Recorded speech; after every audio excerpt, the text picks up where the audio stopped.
The sky darkens as thunder churns in the clouds. You hear the rain roll in, the wind pick up, and push trees around outside. And then the lights flicker and the power goes out. We've all been in one. A fallen tree from a storm knocks down your power line and you're stuck without power until the storm rolls away and someone can come to fix it. But power outages happen from more than just storms. From thunderstorms to extreme heat or cold, extreme weather events can disconnect homes and communities from the grid.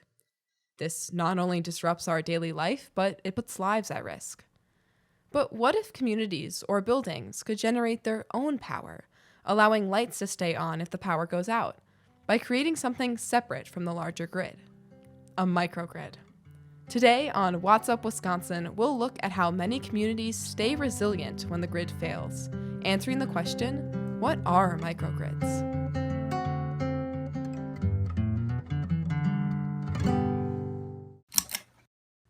You're listening to What's Up Wisconsin, brought to you by the Wisconsin Energy Institute, where we explore your questions on energy in Wisconsin.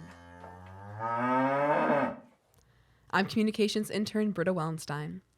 Before we can even begin to understand microgrids, we have to understand what the energy grid actually is. According to the Department of Energy, the grid is a transmission system. All those power lines bordering our roads, those interconnected lines make up the grid, transporting electric energy from the points of supply, like power plants, to customers like us. Wisconsin is in the Midwest Electric Grid, managed by the Mid-Continent Independent System Operator. Microgrids are just a smaller version of these grids. Instead of transmitting power from a far-off power supply, they generate their own electricity and have the ability to disconnect from the larger energy grid.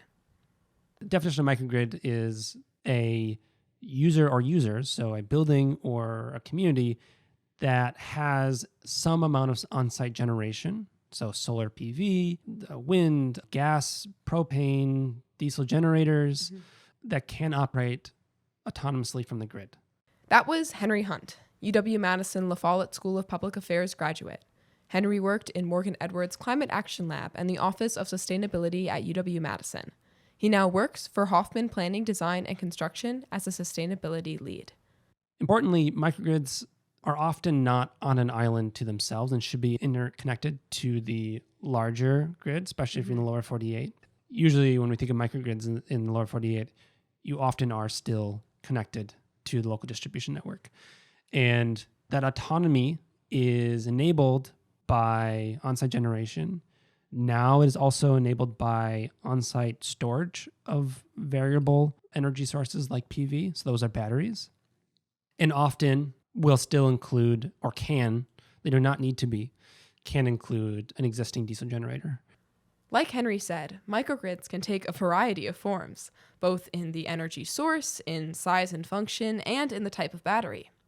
Microgrids are actually all around us, making sure vital resources stay running in power outages. As we know from school districts, as we know from every dairy farm that I've ever known has a diesel generator on site, because if the grid goes down and they're at the end of a very rural line, they still need to milk, otherwise their animals are going to suffer. And so they often will have a diesel generator. So they are already running a small microgrid in a sense. And like similarly, I've heard hospitals express in Yes. the same way, like they need to be Very good running, point. so no matter what, if something goes wrong, they have something else to put them back up. Yes, exactly. It is those places that provide critical infrastructure in times of natural disasters that often have them as well. Outside of critical infrastructure, microgrids are also seen as a vital part of net zero carbon goals and a renewable energy future. As communities start electrifying their buildings and adding renewable sources of energy, like solar panels or geothermal energy, they are close to becoming microgrids. And new incentives are making it more economically viable to turn these into microgrids. With the Inflation Reduction Act, with the direct pay incentives for geothermal and PV and microgrid controllers, which is the kind of the brain that sits with the battery and tells it what loads should be serviced during an outage, where the power should flow from the battery or for the variable generation of the PV, or if you have another generator. All those costs are, for nonprofits, are eligible for direct pay, which means that allows them to utilize all these tax incentives that only have been available for nonprofits. And that is to say, microgrids are becoming far more economic as a possible solution along with net zero energy goals. And I'm trying to tie this to net zero energy at a facility level or a building level, because to reach net zero energy, you have to produce, at some times of the year, way more energy than you can utilize, depending on your design.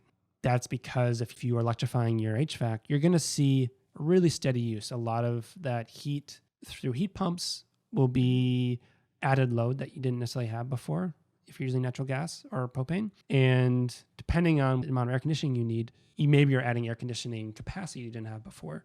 So if you have this really oversized system for certain times of the year, it's going to make a lot of sense to add some batteries so you can start to perform energy arbitrage, moving the energy out of when it's produced to off hours. And then you're almost all the way there to a microgrid. You add a controller and you are able to operate autonomously at certain times of the year indefinitely. The ability for a community or a building to keep up operation and provide energy in the event of an outage creates a more resilient system. This resilience is key to microgrids, especially as power outages become more and more common. A 2022 Climate Central report found that power outages increased roughly 78% during 2011 to 2021 when compared to the decade before. 83% of power outages are caused by weather-related events. These events, like floods, heat waves, wildfires, and ice storms, are growing in intensity and frequency, putting stress on our electrical grids. In cold and heat-related events, more people use electricity to heat or cool their homes, which can override the system and cause outages. This summer, the North American Electric Reliability Corporation reported that Wisconsin's electrical grid could face supply shortages from increased electrical demand in extreme heat events.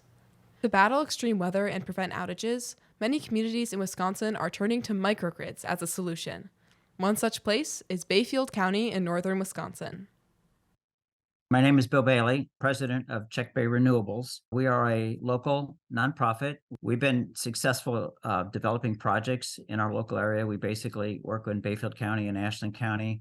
We work with both tribes that are up here, Red Cliff and Bed River. My name is Mark Abeles-Allison. I'm the county administrator with Bayfield County. Bayfield County has a long history with energy from a conservation, renewable, and alternate energy, and now toward resilience. Bayfield County and much of northern Wisconsin has experienced frequent power outages and millions in damages during extreme flooding events. These storms cut off power to essential services like the health department, the sheriff's office, and the 911 dispatch. The county also had an aging diesel generator that needed to be replaced. Installing a solar microgrid provided a solution to both of these problems. The reason why the microgrid became the solution was basically because it was a solution, gave resiliency to the county. One of the buildings is the courthouse. The other one is the jail. It's very important. It's got the 911 system. It has a 911 system for 2 counties. So it's essential that these buildings retain power. And if you have, backup generation that's not dependable and you lose your 911 system during an emergency, you're really messed up. So this resiliency project with the microgrids and the batteries just really enhanced the whole ability of the county to provide these essential services. For the microgrid, why did Bayfield choose solar as the power supply? Because I've heard other microgrids that still use diesel generators. So why was solar the option for Bayfield? The easier answer to that, as far as the way we define a microgrid, if it doesn't have renewable energy incorporated, we don't consider it a microgrid. We can, it's got fossil fuel backup generation, but that's, in our definition, is not a microgrid. It has to have renewable energy. It can incorporate fossil fuel backup generation. In fact, the 3 of them work really well together. The solar, the batteries, and the backup generation work very well together. But if you take the renewable energy component out of it, it's not a microgrid in our opinion. As Bayfield County went carbon neutral for our county facility electrical usage, that means that a combination of utility, solar, and wind, and county solar put us in that position. So our total carbon footprint from county facilities for electricity usage is now carbon neutral. So you have solar, and even if there's not a power outage, it's still running. Is that electricity that the solar is generating when there's not a power outage and you're still connected to the grid just being put back into the grid and spreading throughout the county, or is that going right to the facility? One of the interesting things is oftentimes in the summertime, right now the solar is at our annex or jail facility and will produce 150% of the energy demand, and the rest was sent back to the state. So now we're combining the two facilities, both the courthouse and the jail is going to be on the same circuit. That energy flow will be able to go to the courthouse. So hopefully there'll be times when we'll be 100%, both for both facilities, 100% solar, which will be very exciting. The Bayfield microgrid has a 116 kilowatt solar system with battery storage. Solar panels have been placed alongside highway garages and onto the jail complex. This system not only provides resilience in the face of power outages, but provides economic incentives as well. To put a number or two to it, the generator, the backup generator that's aging, that had to be replaced, would have been about $150,000, $160,000, maybe even $170,000 investment. And instead of putting that money into a piece of equipment that could be a stranded asset down the road, instead the county decided to put it into new technology that's more future-proof. That's one of the unique things. Microgrid folks use the terms integrated and smart. You'll see out in other areas of the country that the new utility pricing is changing rapidly depending on when you use energy. And with the battery and with the solar and with the generator, there's an opportunity to kind of schedule that energy usage or schedule that battery usage to minimize or reduce utility costs. In addition, there's a peak load shaving that can be done. A lot of folks say that 30% of your bill is just those peaks, those peak demand periods. And with the battery, if we can kind of shave that off and cover those peaks, those 3, 4, 5 second peaks as an engine starts up or a motor starts up, with the battery covering that, we're hoping to see some significant energy savings. What was the community reaction? Were they very supportive of this project? How did they view this? I think the key thing is the idea of resilience with essential services, knowing that our sheriff's office, our health department, our human services, our jail, our dispatch, that all those can comfortably continue operation during a disaster or emergency periods is well received. Sometimes energy is a little bit behind the scenes and people don't see it. You only see it when you don't have it. This is our way of looking to the future to better ensure continued services. I might add one thing to that, and that is, even though the main purpose of a microgrid is always resiliency, there also has to be an economic factor that's got to make sense. And so because of that, we didn't have to replace that generator because that was like a mandatory expense if you chose option B. It made the economics work out, and that makes it an easier sell to the various committees, to the full county board, to the public, because it does make economic sense too. So yes, all those other benefits, the resiliency, the carbon reduction, all those are great, but it also has to make economic sense. And so we try to put all that together in one package. Bayfield is not the only example of microgrids in the state. The Bad River Band of Lake Superior, Chippewa, the Village of Boaz, and organizations in Appleton and Middleton have also installed microgrids. These communities are working towards resilience and cleaner energy futures. Bill hopes they can take the work they've done in Bayfield and continue to spread it throughout the county and state. We have our second microgrid under construction at County Highway Garage. That's just beginning now. And then we have submitted grant applications for 23 more microgrids spread throughout the county through a Department of Energy grant that's actually being submitted by the state of Wisconsin. We have learned from the jail courthouse microgrid, which is a fairly large microgrid. We've scaled it down a little bit in the Washburn Highway Garage. We've come up with a replicable model that will go to 5 other county highway garages, but it will also be scaled down even farther to towns in Bayfield County. We have 6 or 8 other communities in Bayfield County that are installing microgrids or want to install microgrids in their town halls and town garages and essential services.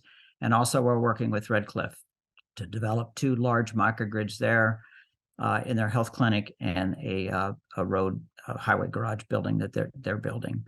So this is definitely a replicable model. Once Bayfield County gets in place, and because of this grant application that's being submitted by the state of Wisconsin, we're going to work closely with the state to make sure that this model, this information gets put out throughout the state and can be replicable throughout the state. Thanks for listening in. Do you have questions about energy? Wondering how new energy solutions are taking off in Wisconsin? Let us know by sending an email at communications@energy.wisc.edu or tweet UW Energy and tag WhatsUpWI.